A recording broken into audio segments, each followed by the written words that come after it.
최근 NBA 팬들 사이에서 화제가 된 영상이 있는데요. 바로 스테판 커리가 경기 전 몸을 푸는 이 영상입니다. 그냥 평범하게 몸을 푸는 것 같은데 이게 왜 화제가 된 걸까요? 그 이유는 바로 커리가 신은 나이키 농구화 때문인데요. 많은 분들이 알고 계시겠지만 원래 커리는 언더아머 농구화를 신습니다. 2013년부터 언더아머와 계약을 맺고 있어 10년 넘게 언더아머가 제작하는 자신의 이름을 붙인 시그니처 농구화만을 신고 있죠. 하지만 최근 커리는 언더아머와의 계약 종료를 발표했고 이후 경기마다 유명 농구화들을 바꿔 신으며 팬들 사이에서 화제가 되고 있는데요. 그런데 여기서 한 가지 의아한 점이 있습니다. 사실 커리는 불과 2년 전인 2023년에 언더아머와 새로운 장기 계약을 체결했습니다. 이 계약으로 커리는 경영 전반의 의사결정권을 행사할 수 있게 되었으며 또한 약 1,000억 원 상당의 언더아머 주식을 받았습니다. 그리고 계약 기간은 은퇴 이후까지 지속되는 사실상 종신 계약에 가까운 계약으로 알려져 있죠. 그런데 왜 커리는 이런 대형 계약을 체결하고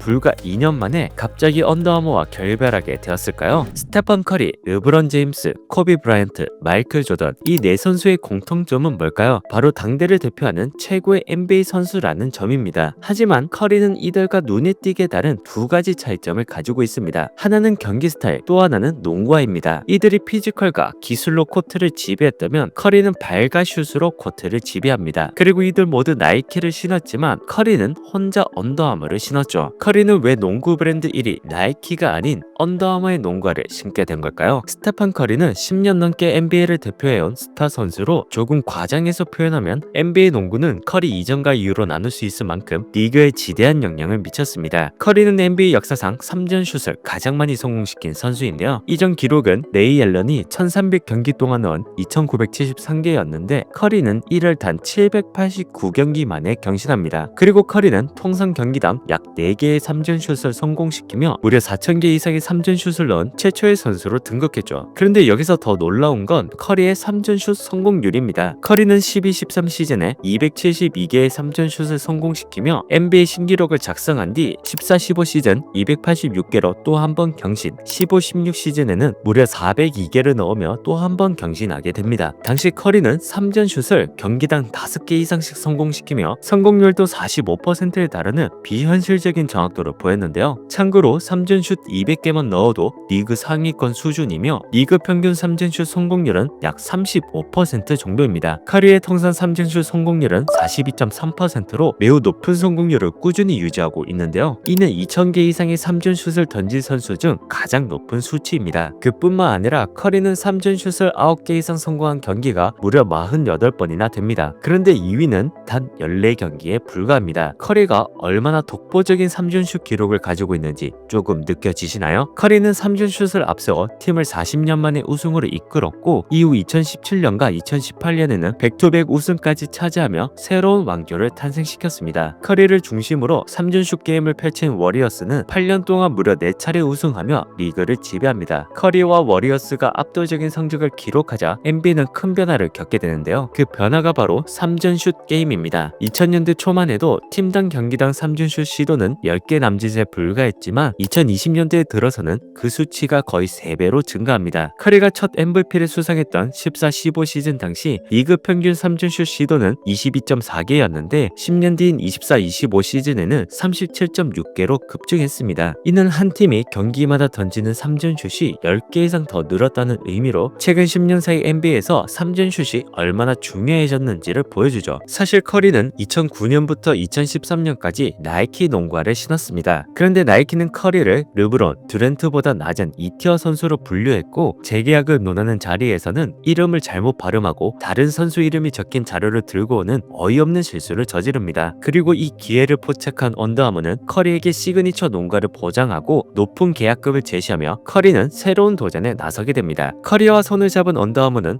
스테판 커리 효과를 누리며 급성장하는데요. 당시 언더아머는 기능성 의류에 집중했고 선수들 사이에서 입소문을 타며 빠르게 성장하고 있었습니다. 2014년 아디다스를 제치고 미국 스포츠 용품 시장 2위를 차지한 언더아머는 2015년 커리의 시그니처 농구화 커리1을 출시하며 더 큰 성장세를 탑니다. 2015년 1분기 언더아머의 농구화 매출은 전년 대비 296% 증가했고 2분기에는 전년 대비 무려 754% 증가라는 믿기 힘든 수치를 기록합니다. 당시 커리가 리그 MVP와 우승컵을 차지하자 커리1과 커리2 농구화는 출시와 동시에 품절될 정도로 시장에서도 폭발적인 인기를 끌었고, 언더아머는 커리 단 한 명의 선수 덕분에 농구화 시장에서 큰 성장을 이룰 수 있었습니다. 당시 언더아머 CEO는 커리를 중심으로 한 농구 사업을 $10 규모로 키우겠다는 포부를 밝히며 농구화 시장의 90%를 차지하고 있는 나이키 조던에게 도전장을 내밉니다. 원래 언더아머는 운동하는 사람만 입는 브랜드라는 이미지가 강했는데, 커리의 합류로 NBA 팬들과 젊은 층이 유입되며 단순 기능성 의류 브랜드를 넘어 라이프스타일까지 담아내는 스포츠 브랜드로 이미지를 바꿔나갈 수 있었습니다. 또 해외 시장에서도 NBA 간판 스타 커리를 앞서 홍보하며 언더아머는 커리 효과를 제대로 누리게 됩니다. 하지만 한때 나이키의 대항마로 불리며 무서운 기세로 성장하던 언더아머는 2010년대 후반부터 트렌드 변화 대응 실패, 오너 리스크, 경영 실책 등으로 위기를 맞게 됩니다. 그럼에도 커리는 언더아머를 떠나지 않고 계속해서 언더아머를 대표하는 얼굴로 자리를 지켰습니다. 언더아머는 2023년까지 총 12개의 커리 농구화를 출시했고, 나이키의 조던처럼 2020년 말 커리의 이름을 내건 독립 브랜드 커리를 론칭합니다. 이는 커리를 단순한 모델이 아닌 브랜드의 주인으로 격상시킨 전략으로 농구화뿐만 아니라 의류, 골프 라인 등 제품군을 다양하게 확장하게 됩니다. 언더아머는 커리를 장기적 동반자로 보고 투자했고, 커리도 더 적극적이고 중요한 비즈니스 의사결정 과정에 참여하게 됩니다. 이로써 언더아머는 조던 나이키, 르브론 나이키의 견줄 만한 커리 언더아머 관계를 만들어냅니다. 그런데 왜 커리는 언더아머와 갑자기 결별을 선택한 걸까요? 그 이유는 크게 두 가지입니다. 첫 번째이자 가장 큰 이유는 언더아머의 기업 전략 변화입니다. 2024년 창립자인 케빈 프랭크가 CEO로 복귀한 뒤 몇 년간의 부진을 만회하기 위해 대대적인 조직 개편에 나섭니다. 재고 관리 강화, 비용 절감, 조직 슬림화 등의 조치를 단행했고, 그중 하나가 바로 농구 사업의 효율화였습니다. 경영진은 농구 사업의 연간 매출이 약 $1억 수준이라고 설명하며, 커리 브랜드가 기대만큼의 실적을 내지 못해 투자 대비 효율을 따져 과감히 구조 조정에 포함시키게 됩니다. 두 번째는 커리의 불만입니다. 언더아머의 입장과는 별개로 커리는 나름의 불만을 가지고 있었습니다. 커리의 측근들에 따르면 커리는 평소 언더아머의 투자 부족에 불만을 가지고 있었다고 하는데요. 구체적으로 커리 브랜드의 판매가 기대에 미치지 못하자 언더아머에게 더 적극적인 투자와 마케팅을 기대했지만 그렇지 않아 실망감을 보였다고 합니다. 그리고 커리와 언더아머가 겪은 갈등 중 하나가 바로 유망주 영입 문제였습니다. 커리는 NCAA 최고 유망주인 아지 버드를 어릴 적부터 개인적으로 후원해왔고, 그녀를 차세대 간판으로 언더아머가 영입하길 강력히 원했습니다. 하지만 언더아머는 퍼드가 아닌 다른 선수를 영입했고, 커리는 크게 실망했으며 이를 기점으로 이들의 관계에 균열이 생기기 시작했다는 겁니다. 커리와 언더아머는 공식적으로 프로페셔널한 관계를 유지한 가운데 상호 합의로 갈라선다라고 발표했습니다. 하지만 많은 사람들은 커리를 가지고도 제대로 활용하지 못한 언더아머를 비판하며 커리의 독립을 환영하고 있습니다. 언더아머는 커리 1과 커리 2를 초기에 성공시키며 큰 기대를 모았지만 이후 높은 가격 정책과 투박한 디자인으로 그 기대에 충분히 부응하지는 못했습니다. 언더아머는 나이키처럼 공격적인 마케팅을 하지도 않았고, 조던 브랜드처럼 대중문화의 아이콘이 되지도 못했으며, 기능성만을 앞세운 제품들은 아빠 농구화라는 평가를 받으며 농구 팬들과 소비자들로부터 외면받았습니다. 언더아머의 농구 부분은 사실상 커리 한 명에게 의존하고 있었는데 그 기회를 살리지 못하고 결국 그를 떠나보내게 됩니다. 이번 합의로 커리는 자신의 스플래시 로고에 대한 소유권도 완전히 확보해 다른 브랜드와의 제휴나 독립 브랜드 운영이 가능해졌습니다. 팬들은 나이키, 아디다스, 푸마, 뉴발란스 등 과연 어떤 브랜드가 커리를 차지할지 주목하며 언더아머를 벗어난 새로운 커리 농구화를 기대하고 있는데요. 과연 커리는 앞으로 어떤 브랜드의 농구화를 신게 될까요?